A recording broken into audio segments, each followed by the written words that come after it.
Yeh Shen. A long time ago in China, there lived a beautiful girl named Yeh Shen. Her mother and father had passed away, so she was living with her stepmother and her stepsister. They weren't very nice to her. They made her do all the hard jobs and the chores around the house. One day, she rescued a fish and put him into the pond, and Yeh Shen and the fish became really good friends. The fish was Yeh Shen's only and best friend in the world.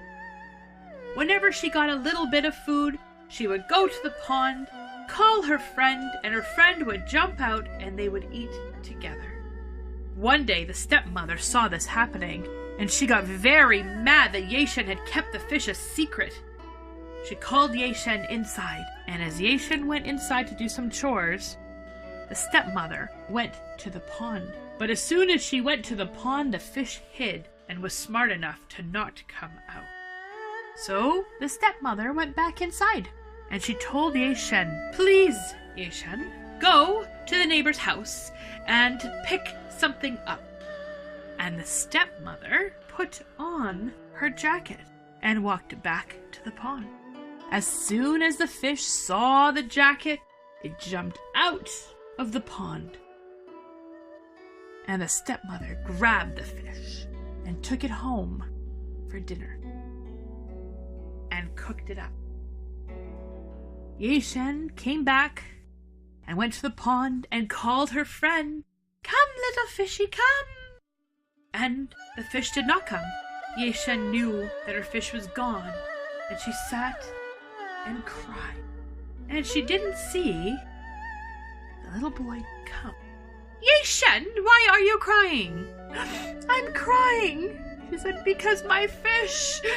Yes, your fish is gone. Your stepmother has cooked it for dinner. But do not cry. The bones are magic. Please, go get the bones, and whenever you're in trouble, ask them, and they will help you. And with that, the little boy disappeared, and Yeh Shen went in search of the bones. Well, they'd already been put into the garbage, so Yeh Shen picked them out and took them and put them away somewhere very safe. Spring came, and a big festival was planned for the village. All the men and women were going to meet and see if they wanted to get married. The festival was a very fun time, and everybody was excited, and Yeh Shen's stepmother and her sister got ready for the big day. They had their clothes picked out, their hair was done, and they said, "Yeh Shen, there's lots of work to do here, and you need to make sure that nobody comes and steals the fruit from our trees. So you must stay home." Oh, Yeh Shen was very, very sad. She did not want to stay home. Her stepmother and her stepsister got ready, and that evening they went, and Yeh Shen took her bones, sat down, and cried.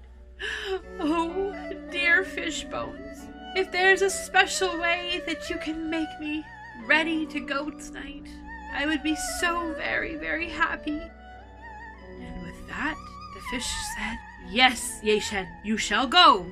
You will have a beautiful dress."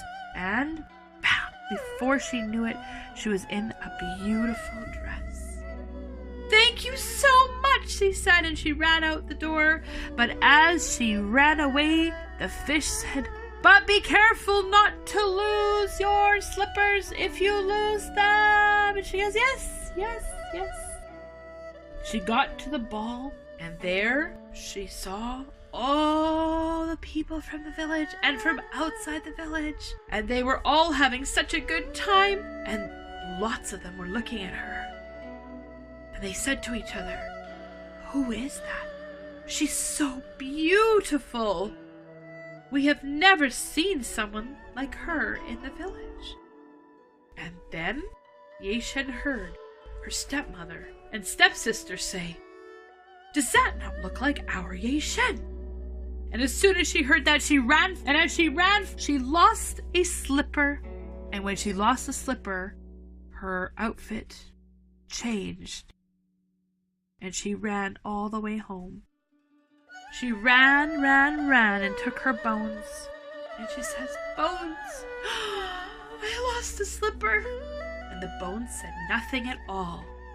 Yeh Shen cried. Her stepmom came home and found Yeh Shen sleeping. "Oh, good, she's still here," she said.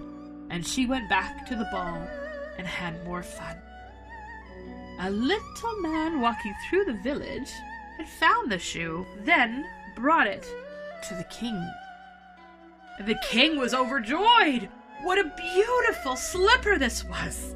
Made of gold. It should have been heavy, but it was very light, almost magical. He held it in his hand. He said, "I must find out who owns this slipper. But it would take forever to try it on every person in the village." So he made a beautiful box and put it in the village exactly where the shoe was lost.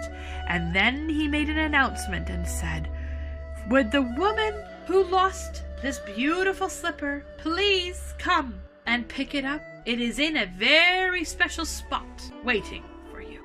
And at the same time, the king made sure there was someone watching to see who came to pick up the slipper.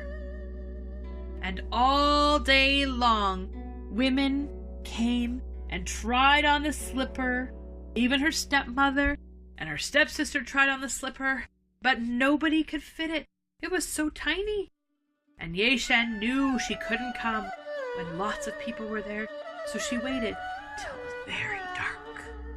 And when it was very dark, she crept over. She looked inside, and it was indeed her magic slipper. So she took it, and as she was walking away, the king saw her, and he wanted to arrest her.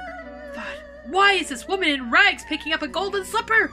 But then, when he looked at her face, he saw how beautiful she was, and he saw how tiny her feet were. So instead, he followed her home. And when she was home, there was a knock at the door. Yeh Shen opened the door only to see the king, and she got really scared. And the king said, "Don't worry. I am here to see you put on that slipper." And Yeh Shen went and took the other slipper she still had and put on both slippers. And just as she did, all of her clothes turned back into the beautiful robes from the other night. And the king took one look at her, and he fell madly in love with her. And the king said, "Yeh Shen, will you marry me?" And they got married and lived happily ever after.